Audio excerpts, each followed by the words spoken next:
இந்த சென்சார் போர்டுல இந்த பிரச்சனைகளுக்கெல்லாம் காரணமானவராக இந்த புரொடியூசர் நினைக்கிறார் இல்லையா?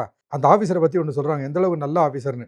ஒரு பத்திரிகையாளர் சொல்றாரு. அவர் வந்து சூப்பர் ஸ்டார்னுடைய ஒரு படத்துக்கு வந்து முக்கியமான சர்டிஃபிகேட் குடுக்கும்போது பிரச்சனைகள்லாம் வந்துச்சு. இந்த ஆஃபீஸர தான் போய் பார்த்தாங்க. பார்த்து அவர் நெறைய கேள்விகள் கேட்டாரு. பதில்லாம் சொன்னாங்க. கிட்டத்தட்ட நெறைய கொஞ்சம் தொல்லைகளே குடுத்தாருன்னு கூட சொல்லலாம் அந்த படம் ரிலீஸ் ஆகும்போது.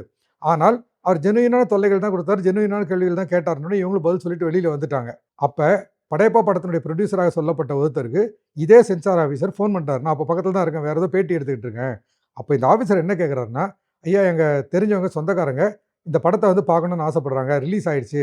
அதில ஃபர்ஸ்ட் டேவே பார்க்கணும்னு நினைக்கிறாங்க. அதில இந்த தியேட்டர்ல ஏதாவது ஒரு 5 டிக்கெட் கிடைக்குமா? ஆனா தயவு செஞ்சு டிக்கெட் வந்து ஃப்ரீயா குடுத்தீங்கன்னா நான் வாங்க மாட்டேன். பணம் குடுத்தா தான் நான் வந்து வாங்கிக்குவேன். அப்படின்னு சொன்னார் சார்.